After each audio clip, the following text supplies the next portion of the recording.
Hello, everyone. This is Mr. Glassman. I hope you all had a very productive week in the venture incubator.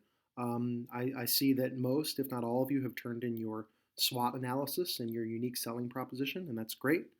Um, this video is going to be to walk you through your assignments for next week. There are two assignments for next week. The first is the development of what we call key assumptions for your venture. And the second is getting ready for your short presentation on April 10th, next Thursday night. So this video you're watching now will be about the key assumptions for your venture, and I'll be sending out another video to walk you through what that presentation is going to look like. So there are these four key areas that you really need to be constantly thinking about as you go through the process of developing a business or launching a product. And a lot of these are going to look pretty familiar to you because they've been a major part of all of our assignments so far. The first is, what's the problem you're solving? And is it a real problem for your customers? The second is, what is your solution to that problem? And does it solve the problem in a way that users actually want to use? The third is, what is your business model? Now, don't be intimidated by business model. This just means, how does your venture make more money than it spends in its purest form? And finally, how do you get your customers? How do you connect with them? Do they understand the message? Do people understand the problem and how you solve it? And are they willing to part with money to get that solution? So I know you've all spent a lot of time thinking about the answers to these questions. But our next step, now that we have your guesses about the answers to these questions, is to test them. And that's essentially what this exercise that you're going to be doing next week is all about. It's testing your assumptions. So your answers to those questions on the last slide until you gather data are just assumptions. Now there are a number of ways that you can test those assumptions, and by coming up with the answers to them, it could mean that you change parts of your business. In some cases, those may be drastic changes. In some cases, they may be minor changes. But having data and feedback from your customers or your partners is really going to be incredibly valuable for you, especially early in the development of your business.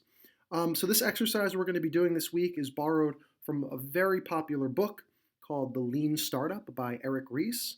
Mr. Ries outlines an approach to building companies and launching new products. His research indicates that the most successful ventures are constantly testing and retesting their assumptions and their products until they get it right. And even before you have a physical, tangible product, you can be testing those assumptions with surveys and focus groups and other things that we can dive into a little later. So let's start with a really, really simple example. Little Billy's lemonade stand here.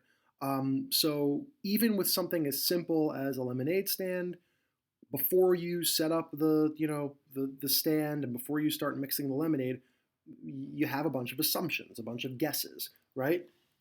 You're assuming it's hot out and my neighbors are thirsty. You're assuming my neighbors like lemonade.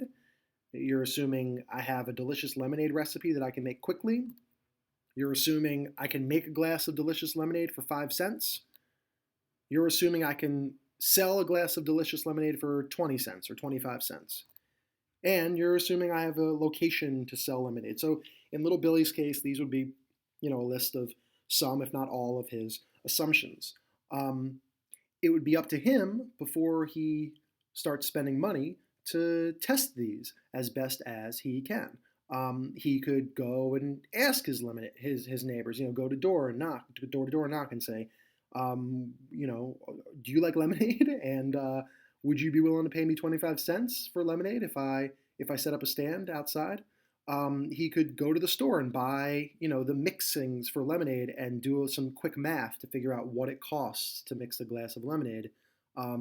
He can ask his parents if he can use the yard to sell lemonade.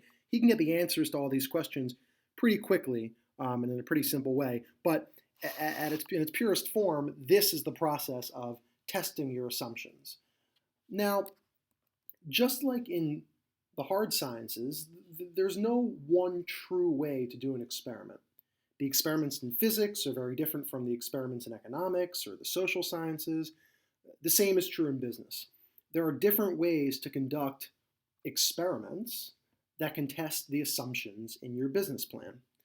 The first, and kind of the one that makes that maybe the easiest, is talk directly to customers. So you can talk to the customers in person or on the phone to get a sense of how they react to your ideas, similar to the so what test that we came up with for our unique selling proposition. Or on a broader scale, you can prepare a survey using SurveyMonkey and send that out to people. So let's say you're building a new collaboration tool for teachers and school administrators to use in high schools.